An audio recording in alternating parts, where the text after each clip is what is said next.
আমি শুরুতে বলেছিলাম জীবনে কোনোদিন অসৎ সঙ্গ করবেন না। আমি জানি এতে আপনার বন্ধু কম হবে, এতে আপনার পাশে দাঁড়াবার লোক, কারণ সতের শত্রু বেশি, অসতের বন্ধু বেশি। কিন্তু কুরুক্ষেত্রের যুদ্ধে পাণ্ডবদের সেনা কম ছিল, কৌরবদের বাহিনী বড় ছিল। তা সত্ত্বেও পাণ্ডবরা যুদ্ধে জয়লাভ করেছে। কেন বলুন? সৎ, যার জন্য ভগবান সাথে ছিল। ভগবান যে পক্ষে থাকবে সে তো জিতবেই। মা গান্ধারী চোখ বাঁধা অবস্থায় দুর্যোধনকে আশীর্বাদ করছে। যেদিন দুর্যোধন প্রথম এসেছে, কুরুক্ষেত্রের যুদ্ধ শুরু হবে, মা গান্ধারী দুর্যোধনের মাথায় হাত দিয়ে আশীর্বাদ করছে, দুর্যোধন আমি তো তোর মা, আমি তোকে আশীর্বাদ করছি, মা আশীর্বাদ করো। কি? মা বলছেন ধর্মপক্ষের হবে জয়, যে পক্ষে শ্রীকৃষ্ণ রয়। দুর্যোধন বলছে মা তুমি আমার কেমন মা? তুমি মা হয়ে ছেলেকে হেরে যাওয়ার আশীর্বাদ করছো। দুর্যোধনকে মা বলছেন আমি চাইলেও তোকে ওই আশীর্বাদটা করতে পারি না, আমি জানি তুই হেরে যাবি। ওরে, যে পক্ষে ভগবান আছে সে পক্ষে সেনা থাকুক আর না থাকুক, যে পৃথিবীতে অর্জুনকে বিশ্বরূপ দর্শন করিয়েছে সব তো তার। তুই কার সঙ্গে যুদ্ধ করবি? তুই তো মরা রে, নিজেই তো মরা। তুই মরা হয়ে মরাটার সঙ্গে যুদ্ধ করতে যাচ্ছিস, সে তো আগে থেকেই যুদ্ধের ফলাফল লিখে রেখে দিয়েছে। কিন্তু দুর্যোধন ভগবানের সম্মুখে দাঁড়িয়ে হার স্বীকার করাটাও অনেক বড় জয়ের সমান। কেন জানেন? মহতের সামনে মাথা নিচু করলে মাথা নিচু করা বলে না, জীবনে শিক্ষা নেওয়া বলে। আপনি মূর্খের সঙ্গে তর্ক করছেন কেন?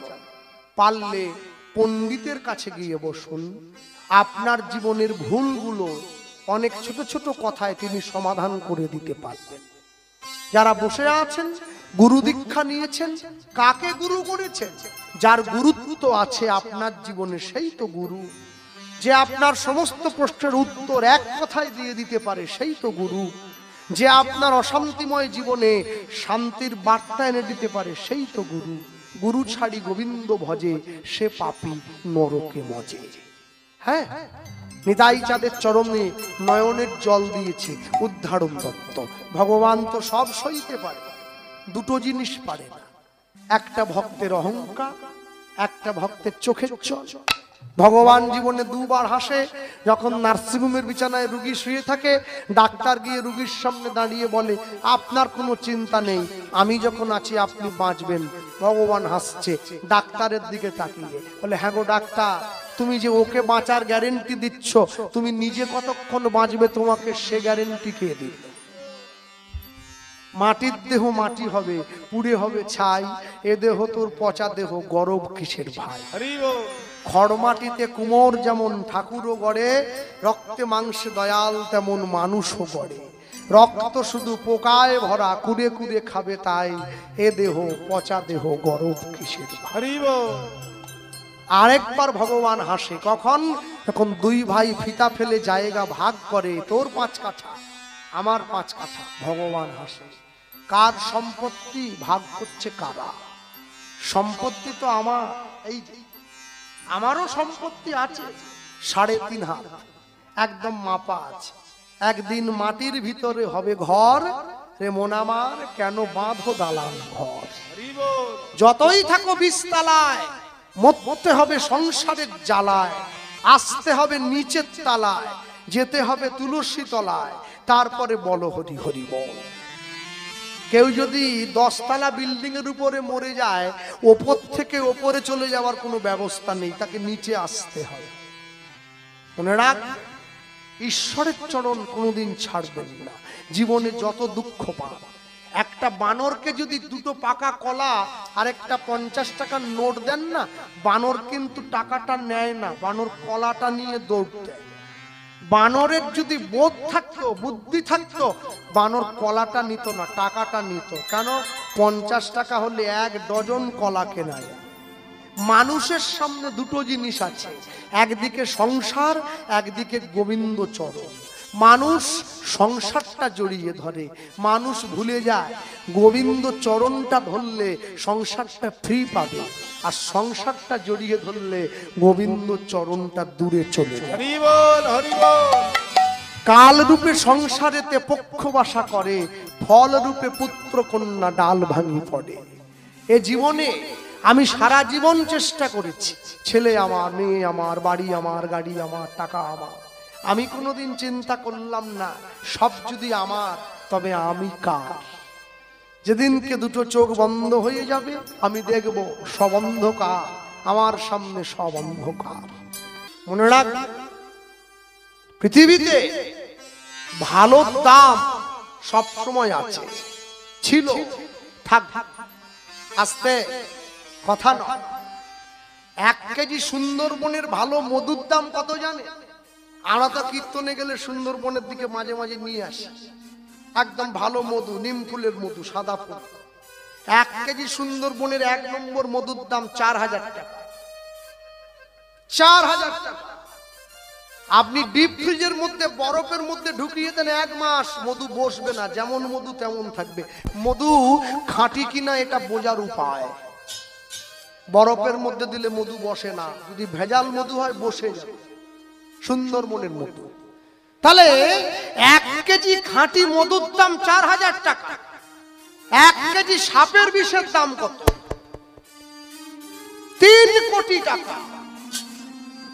তাহলে জীবনে ভালো হবেন না খারাপ হবেন?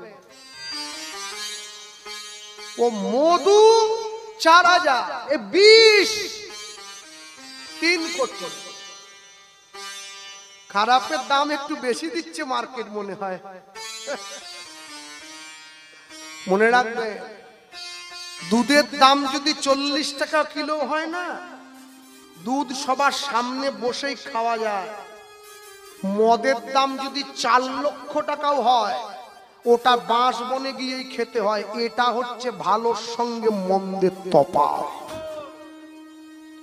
ভালোটা যতই খারাপ পোশাক পরে থাকুক, খারাপটা যতই ভালোর পোশাক পরে থাকুক, খারাপটা কোনোদিন ভালোর জায়গায় আসতে পারে না। ভালোটা ভালোই। Honesty is the best policy. সততাই একমাত্র মূলধন। বিদ্যাসাগর লিখেছিলেন না, উট চলেছে মুখটি তুলে, দীর্ঘ উটি আছে ঝুলে। উট মুখ তুলে যায় কেন? যে সৎ পথে চলে তার মাথা কোনোদিন নিচু হয় না, উঁচু থাকে।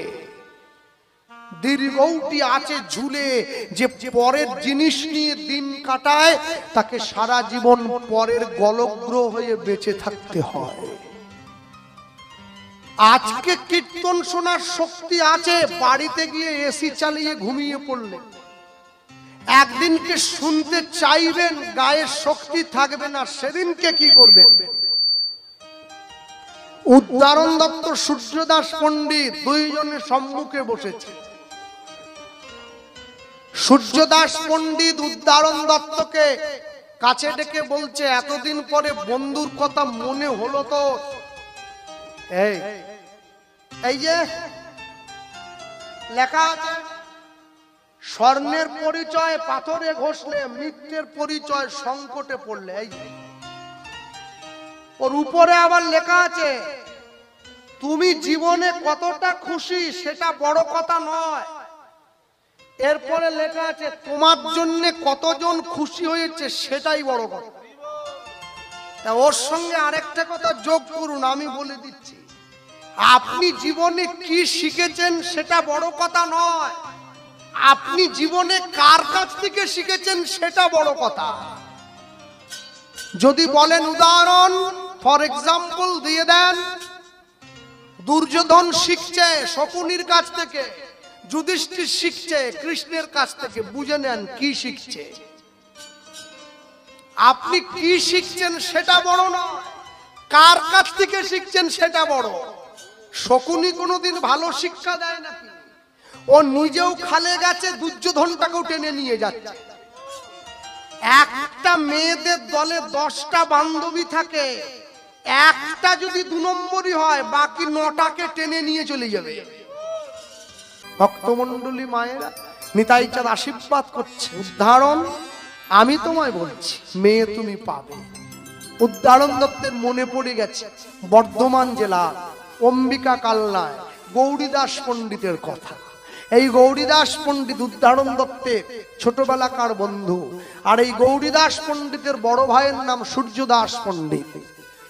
সূর্যদাস পণ্ডিতের 2টি কন্যা, বড় মেয়ের নাম বসুধা, ছোট মেয়ের নাম জাহ্নবা। মনে মনে ভাবছে ওরা ব্রাহ্মণ, তার উপরে বৈষ্ণব, এই 2টো মেয়ের থেকে একটাকেও যদি আমার প্রভুর সঙ্গে বিয়ে দিতে পারি, আহা, বন্ধুত্বের মানটাও রক্ষা হবে, আর আমার প্রভুর জন্য উপযুক্ত মেয়েও পাওয়া যাবে। যে সমস্ত মায়েরা বসে আছেন, যে সমস্ত বোনেরা বসে আছো, একটা জিনিস মনে রাখবে, ভালো স্ত্রী পাওয়া স্বামীর যেমন সৌভাগ্যের দরকার হয়, ভাগ্যে ভার্যা তপে রাজা পুণ্যে পুত্র। ভালো স্ত্রী পেতে গেলে স্বামীর যেমন ভাগ্য দরকার হয়, ভালো স্বামী পেতে গেলেও মায়েদের অনেক সৌভাগ্যের দরকার হয়। ভালো স্বামী কোনটাকে বলে? যে 6 ফুট লম্বা ওটা ভালো স্বামী না, যে দেখতে অনেক সুন্দর ওটা ভালো স্বামী না। আমাদের পশ্চিম মেদিনীপুরে আপনাদের থেকে সামনে একটা জায়গা আছে যার নাম ঘাটাল, সকলেই জানেন আপনারা। এই ঘাটালে একটা জায়গা আছে যার নাম দাসপুর। এই দাসপুরের, মনে রাখবেন, ঘাটাল দাসপুরের ল্যান্ড ভ্যালুয়েশন গোটা পূর্ব পশ্চিম মেদিনীপুরের মধ্যে সবচাইতে বেশি। ঘাটালে দাসপুরের জমির দাম সবচাইতে বেশি। হ্যাঁ, সেই রকম জমি হলে রোড সাইডে 25 লক্ষ টাকা ডেসিমেল, মানে 55 লাখ টাকা কাটা বিক্রি হয়। কেন? দাসপুরের মানুষের সোনার কাজ করে, বোম্বেতে থাকে, বেশিরভাগ সোনাপাটি দাসপুরে, দেখবেন, মনে রাখবেন। তাহলে যে দাসপুরে এত জমির দাম, ভগবান তো চাইলে দাসপুরের মাটিতে আসতে পারত, নবদ্বীপে কেন এলো? ভগবান সোনা ভালোবাসে না, হৃদয় সোনাটা ভালোবাসে। এই সোনাটাকে ঠিক করতে হবে। হ্যাঁ, মনে রাখতে হয় সব সময়ের জন্য। আদর্শ স্বামী কাকে বলে জানো? যে স্বামী নিজ স্ত্রী ছাড়া আর কোন পরনারীর প্রতি আসক্ত নয়, তাকে বলে আদর্শ স্বামী। যে স্বামী নিজ স্ত্রীর হাত ধরে গোবিন্দ চরণে নিয়ে যেতে পারে, তাকে বলে আদর্শ স্বামী। যে স্বামী জগতের কোনো বদ নেশায় আসক্ত নয়, কৃষ্ণ প্রেমের নেশায় মত্ত, তাকে বলে আদর্শ স্বামী। যেমন রঘুনাথ দাস গোস্বামী, তাকে আদর্শ স্বামী বলে। ভক্তমণ্ডলী মায়েরা, নিতাই চাঁদকে সাথে নিয়ে উদাহরণ দত্ত বলছে, প্রভু চলো, মেয়ে তো পেয়ে গেছি, ওই যার বিয়ে সে সব করিয়ে নিচ্ছে আমাদের দিয়ে। নিতাই চাঁদের হাত ধরে উদাহরণ দত্ত চলে যাচ্ছে সূর্যদাস পণ্ডিতের বাড়িতে, একদম পাত্র সঙ্গে নিয়ে। পথ চলিতে আর বলিতে, উলুধ্বনি, পথ চলিতে আর বলিতে, পথ চলিতে আর বলিতে, পথ চলিতে আর বলিতে, হরি হরি বল। পথ চলিতে আর বলিতে, তুমি গাহ গাহ কৃষ্ণ নাম, মধুর নাম, হরি নাম। তুমি কৃষ্ণ নাম, মধুর নাম, হরি নাম। তুমি গাহ গাহ কৃষ্ণ নাম, মধুর নাম, হরি নাম। তুমি গাও কৃষ্ণ নাম, মধুর নাম, হরি নাম। বলিতে আর বলিতে পথ চলিতে আর বলিতে সম্মুখে আধার রাত্রি ওগো তুমি যে পথযাত্রী সম্মুখে আধার রাত্রি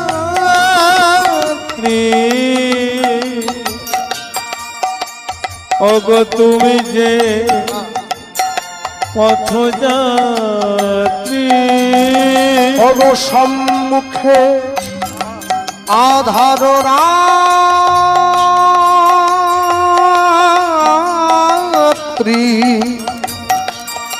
ওগো তুমি যে পথযাত্রী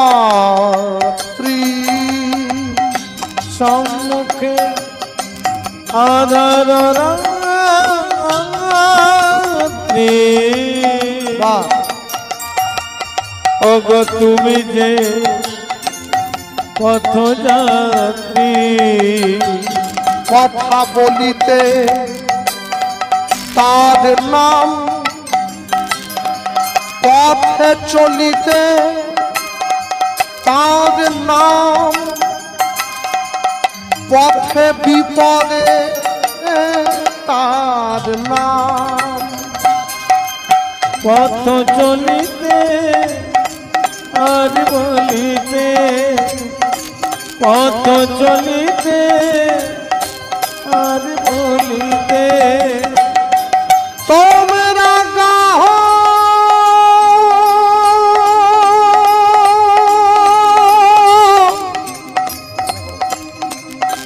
কৃষ্ণ নাম মধুর নাম হরি নাম গাহো রাম গাহো হরি নাম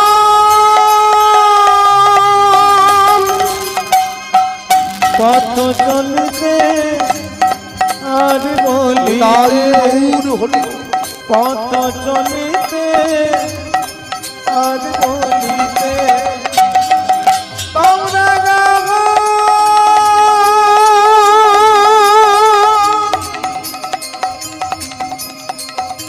হরি নাম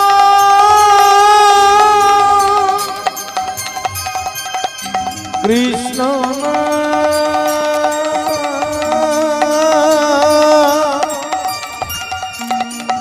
মধুর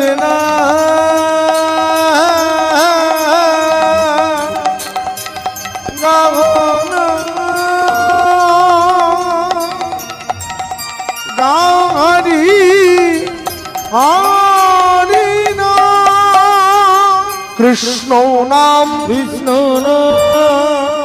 মধুর নাম মধুর নাম গাহো হরি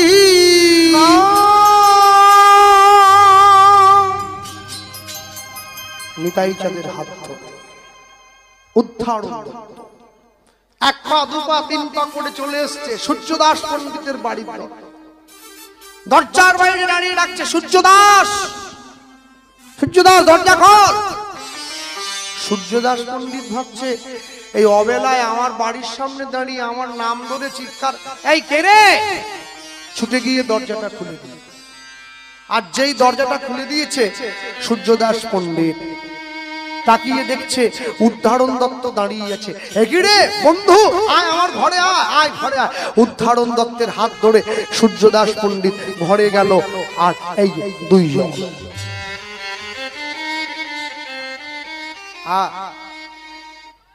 বিপদের দিনে যে পাশে এসে দাঁড়ায় তাকে বন্ধু বলে বলে বিপদের দিনে যে নিজের পকেটের পয়সা খরচা করে আপনার উপকার করে ওকে বলে বান্ধব আপনার আত্মার সঙ্গে যদি তার আত্মার মিল হয় তখন সে আপনার আত্মীয় আত্মীয় যদি আপনাকে গোবিন্দ চরণে নিয়ে যায় তখন সে আপনার পরমাত্মীয়। আর যারা 6 মাসে 9 মাসে আপনার বাড়িতে এসে ভালো মন্দ করে খেয়ে আপনাকে গালাগালি দিয়ে বাড়ি যায়, ওকে বলে কুটুম। ওরা আপনারই খাবে, আপনাকে গাল দিবে।